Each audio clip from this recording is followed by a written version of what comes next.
And welcome to the Multiversal Omnibus, where DC fans can celebrate Christmas at the end of January. January 31st lived up to all the expectations. James Gunn and Peter Safran made us wait all the way till the last day of the month. We kind of joked that they were going to do it the whole way, and they did exactly that. But the press met with James Gunn and Peter Safran yesterday, and now tonight I get to talk about all the things that have been unveiled in the DC universe. Can't wait to talk about all this stuff because it's so exciting that DC has a plan. They're sticking with it. They know what they want to do, and nothing could be more exciting. Nothing could be more exciting. We have everything lined up. We actually have 9 projects to talk about. Look, we thought that we were going to get 3 or 4 projects. We went into this thinking we had to manage our expectations, and James Gunn delivered in a way that blew everybody's minds. I think James Gunn really lived up to the moment. I think the fact that it didn't leak, I kind of thought maybe this wasn't the way to do it. You should make a big presentation, a big video about it. You should um, make it this huge event. And to be perfectly honest, the way they did this was pretty perfect because nothing leaked until 12 o'clock when the embargo lifted. We saw little details, but nothing really leaked because James Gunn had been shooting everybody down on Twitter for a whole month, making people look stupid for saying things that weren't true. So, very excited about the leadership of James Gunn and Peter Safran, especially how out front of everything James Gunn has been. So they have a clear plan, and that is exactly what we have been asking for of DC for so long. So you couldn't have asked for anything more than this. This this is ambitious, this is exciting, and to be perfectly honest, I didn't see it coming. So we're going to start out on the television side with Creature Commandos. Now, I got to be honest, this isn't something I know a lot about. I'm a big DC guy, but this isn't exactly in my wheelhouse for DC Comics, and I think a lot of people are in that boat. So you're gonna get an animated TV show here, and I think that's a good little appetizer. I think Peter Safran called it an amuse bouche of what's to come. Um, yeah, guys, just getting started with this. Going to be fun. Animated TV show, I'm all for. I love DC animation, and you know what? Let's make this world as diverse and as weird and as cool as you can make it. So I'm really excited about that. And I'm really excited that we're starting off with something that we didn't really see coming. And then you're going to get the Waller TV show, which is going to kind of act as Peacemaker season 2. They're going to team up with Team Peacemaker and Amanda Waller's show. So yeah, Viola Davis is perfect. I'm glad she's coming back in that role, and I really, really appreciate all the things they're going to do with that show because Peacemaker was pitch perfect, and this is the perfect blending of projects. And I think it is exactly what you need to keep us satisfied while we wait for the main event, Superman Legacy, the movie that's coming in 2025. Superman Legacy is something that I'm so excited about because I'm hearing all the right things. You're hearing balance between his heritage from Krypton and being raised on Earth, Mom Pa Kent. But you're hearing a lot of the right things. Superman is, I think I read that a quote that says Superman has kindness in a world that sees kindness as old fashioned. I believe Peter Safran said that. Look, I am all for that concept, and the fact that James Gunn is writing this, I will bet money that he ends up directing this movie because this is such a huge and important thing. This is their Iron Man. This is their big launch. Superman Legacy in 2025 is going to be the thing that everything hinges on. You're going, and you know what? The fact of it is that they have a plan, and if they stick to this plan, no matter how Superman Legacy is received, if they stick to this plan, I think they will land on solid footing. I think the DCU will grow and be the beautiful thing that it's supposed to be. And remember, we're using chapters, we're not using phases like Marvel. I think James Gunn and Peter Safran have done a good job managing the situation that they come into with the movies for 2023 already set before they even start their plan, and the fact that they have Matt Reeves, the Batman, and the Joker too. So those are Elseworld stories. My dog wants to get in on the action here. Say hi to Goose, everybody on YouTube. Um, let's see if she behaves. If she does it, well, then she's going to go back down out of the camera view. But James Gunn is going to give us Elseworld stories, that we were already promised with the Batman and Joker 2. But the Elseworld label is going to be a great opportunity to say this isn't Marvel. Not everything has to connect in the ultimate ball of yarn. We can, if something's good enough, we can make a story about it that doesn't connect to everything overall. So I think it's cool that you have the artistic freedom of Matt Reeves to continue what he's doing in the Batverse. And you can still have Batman the Brave and the Bold. Batman the Brave and the Bold is going to be a show that focuses on Batman and Damian Wayne, Batman's son. I can't wait for this show. Damian Wayne has never been my favorite Robin. I'm going to make no bones about it. Never been my favorite Robin. I often think Damian Wayne is an annoying character. There have been comic books that I have read where Damian Wayne wasn't too bad. Um, I'm a big Dick Grayson guy. I love Tim Drake.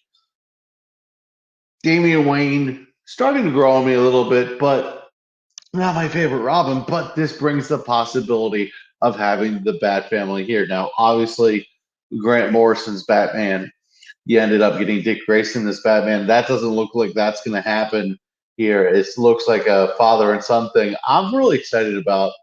Um, I'm really excited about that show. I think it's going to be a lot of fun. It's going to be a movie that I'm really excited about. That movie. I think it's going to be a lot of fun. The amount of Batman stuff that we're going to be opened up to that the general audience has no clue about because the general audience doesn't know Robin. The general audience, last time the general audience saw Robin, it was Chris O'Donnell. They're not really into the whole Batman and Robin. They're not really into the Bat family. And now you're kind of seeing why Batgirl was canceled because if Batgirl was still on the slate and then they were doing this, it would complicate things. So I think you're going to get the real opportunity to get all of the members of the Bat family in the DCU. It's important to remember that this is just chapter one. I think you're going to see a Dick Grayson well into a story. I want to be surprised if you saw Jason Tyler or Tim Drake well into their story. I want to be surprised if you saw Barbara Gordon well into her story because you're skipping on ahead to Damian Wayne, Batman's son. The guy was trained to be an assassin by the League of Assassins, and then Batman's like, "Oh no, I have to take the assassin out of him slowly but surely." I really am excited about all the things that you can get, and you're going to get two very different Batman stories between Matt Reeves and the DCU. So I don't think the overlap of having two Batmans is actually going to end up being a problematic situation. One of the projects that I'm really super excited about is Supergirl Woman of Tomorrow. Supergirl Woman of Tomorrow was something I read in the single issues digitally. I really enjoyed that. I didn't wait for the trade. I just was like, this is a concept that I'm really all about. It was kind of like a space western with Supergirl. Ruthie was a really cool original character for that series. And I really had fun with Ruthie as a narrator in there and how she viewed Supergirl and the perspective that you got of the character. And like James Gunn in his video said that Supergirl is a little bit more of a jaded character, and I'm really for that because I think you need to build the Kryptonian mythos. I think you need to build everything up, and it can't just be the bright, sunshiny ball of ray of hope that is Superman. I think you need a little balance in there, and I think Supergirl, Woman of Tomorrow, is a great project to get all of that balanced out a little bit. You're going to get Supergirl, a character who is look, on the Supergirl TV show, Melissa Benoist portrayed a very good Supergirl, but it was a little heavy-handed. It was a little cheesy sometimes. I think you're going to get. I like the idea of a more jaded, a more serious Supergirl, um, almost a more sarcastic sense of humor that she had in that comic book series. So I really like the idea of that. That's a project that I'm looking forward to, and the fact that they're going to adapt something from that recently, it's pretty impressive. I think James Gunn is aware of what's going on in the past, as you can see from all the wide range of projects that he's doing and the directions that he's going, um, that aren't alarming anybody because there's some great source material for all that. But you can see he's still, the stuff that's going on recently. That's a very recent run, and the stuff that's been going on recently, he's still paying attention to. So the fact that you have a comic book fan calling the shots is about as exciting as you can get, because you're going to get a lot of things that make sense. You're going to get a great story. You're going to get reverence for the characters, and that's exactly what you want to see. Swamp Thing is a character that I think is incredibly underrated. There's a lot of good Swamp Thing stories.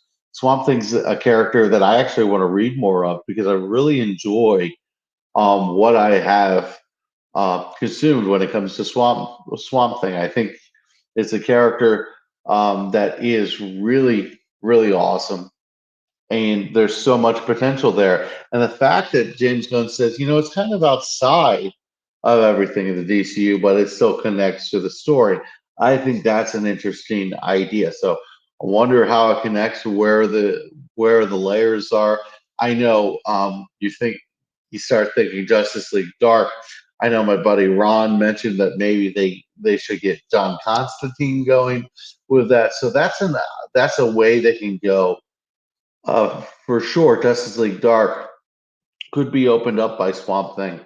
The Green Lantern series is going to be a huge thing. You get Hal Jordan and John Stewart. I like that it's still a series. I like that idea. I love the idea of the Green Lantern show, um, because, look, I think it's a little less ambitious. I think it's a little less ambitious to make it a show, because if you put that on the big screen and it doesn't have the huge reception that you want, it's a problem, because it's going to be a huge part of the universe. It's going to propel the story along. I think you're going to get very cosmic in this, and I think the Green Lantern Corps is the way that you're going to introduce all the cosmic elements of the DCU. And so you need to hit this right, and getting a show that gets people buzzing week to week, where you saw how much talk and conversation Peacemakers started, and you see what some of these shows on Disney Plus are doing for the Marvel Cinematic Universe. So I think it's huge to hit on these shows, and I think it can propel the story so much. This isn't old times. You don't have to do it exclusively from the movies. I think a story, especially this idea of Green Lanterns being space cops and a true detective story. Take my money. Take my money. I'll stay subscribed to HBO Max. That sounds fantastic. I can't wait for that. I know my buddy Ron is really excited about the Green Lantern show and all of the directions that it's teasing with what they're telling us right now. So that's incredibly exciting. Incredibly exciting. Um, and remember, we still have movies coming out in 2023. James Gunn basically said the Flash movie is fantastic. He said it might be one of the best superhero movies ever made, and it's going to reset the DCU. The fact that it's going to reset the DCU, which we have been hinting at well before we knew James Gunn was going to take over. The Flash was always a vehicle to change things for the DCU, but you know what? we're going to reset the DCU with a bang. And the fact that the plan is to use these movies to actually mean something moving forward, um, despite completely rebooting the universe, you're going to get that big reset. That gives you what you need. It's the best of both worlds for DC because you get to promote the 2023 movies, say they matter, and still change complete direction. So that's exactly the way they should have handled that. I think that's brilliant. Big fan of what they're doing with that. So yeah, and this Waller show is going to be a great appetizer for everything. I think the doors that the Waller show can open up in the DC world are pretty wide ranging. I think the scope of Peacemaker far exceeded what you thought it would. And that's incredibly exciting. So there's nothing that was announced that has me scratching my head. I think the Authority is something that sounds like it's going to be James Gunn's um, Guardians of the Galaxy of DC, not necessarily in tone, but I think it's going to be that oddball team that figures their way into the story. Um, and they don't necessarily need to be there. That's not the big ticket item. The Authority is something I got to read up on. But yeah, I'm really, and it's going to be some fun comic book homework getting ready for this universe. But the Authorities, it's not a head scratcher. It sounds like something that's up James Gunn's alley. When you look at Booster Gold was a popular choice. Why? Because Booster Gold is the perfect character for James Gunn, a character that you can morph into something that the general audience just falls in love with, a character that can get the treatment that James Gunn did to Guardians of the Galaxy. Small characters nobody really heard of outside of hardcore fans, and you can make them some of the biggest fan favorites. So there's nothing that I heard out of James Gunn that has me discouraged. I think James Gunn and Peter Safran handled this perfectly. And it's just an exciting time because there are so many possibilities moving forward. I think the exciting thing for me is that you're going to get plenty of Batman content. You're going to get plenty of Superman content. You're getting a Supergirl show, a Supergirl movie, actually, which I think is important because we only had the CW TV show and the movie in the 80s, which, if you've ever watched, I highly don't recommend it. But it's huge for the character of Supergirl. That's fantastic. Booster Gold should be fun, should be funny. There's just so much that I'm excited for right now. I think the only thing that I could really, really say is that this is chapter one, and we don't know what else we're going to get. I really, really wanted to see some Green Arrow stuff thrown in there, and there's nothing to say that he won't be part of the DCU at some point. But I would have loved to see some Green Arrow, Black Canary stuff going in there. That wasn't part of the slate. Guys, I got nothing to complain about. I got everything I could have asked for and then a little bit more. I got gravy on top of gravy. This is a wonderful day to be a DC fan. So let's go over the DC slate one by one, just kind of lay it out what it's going to be. Let's go over the movies. So you're going to get Superman Legacy, and that's set for July 11, 2025. Sign me up. I'm ready. Going to be 2025. Sounds like a great year. Then you're going to get The Authority.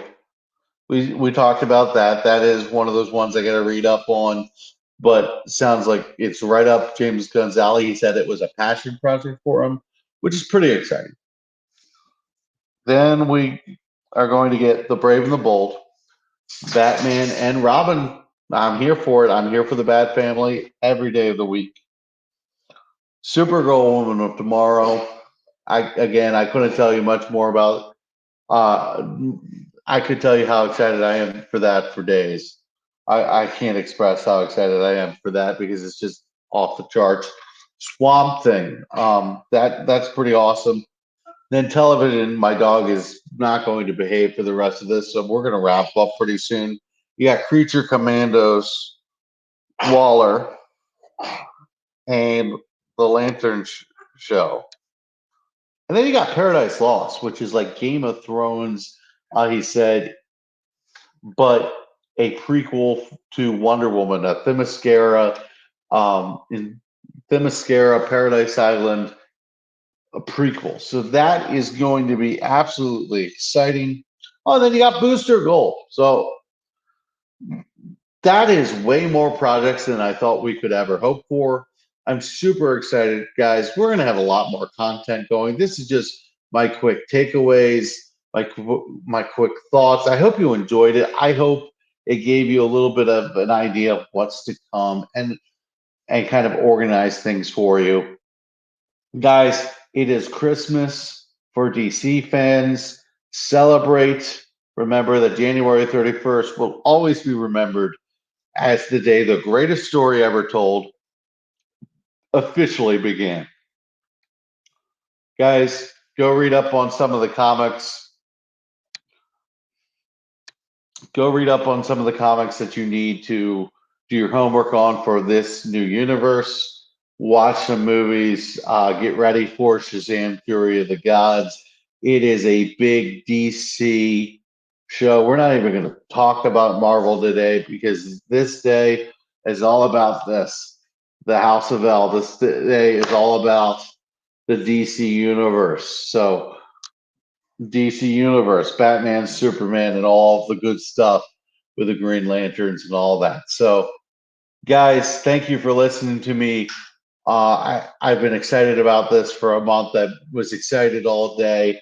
I had to share my thoughts with you.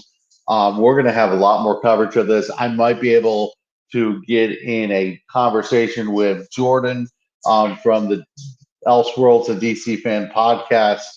And, maybe I'll get Ron in here at some point. I'm really excited about this. And, if you are a DC fan who wants to talk with me about all these projects, I'm looking for alternating co hosts.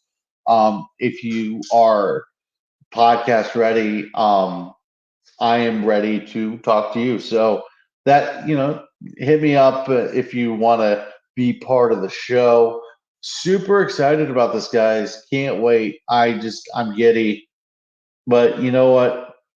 I'm going to stop before I start gushing like a little schoolgirl because I am that excited that I'm giddy, guys. It's Christmas in January. It's Christmas, January 31st. It's better than Christmas. Guys, this is great. We got all the presents we could ever hope for.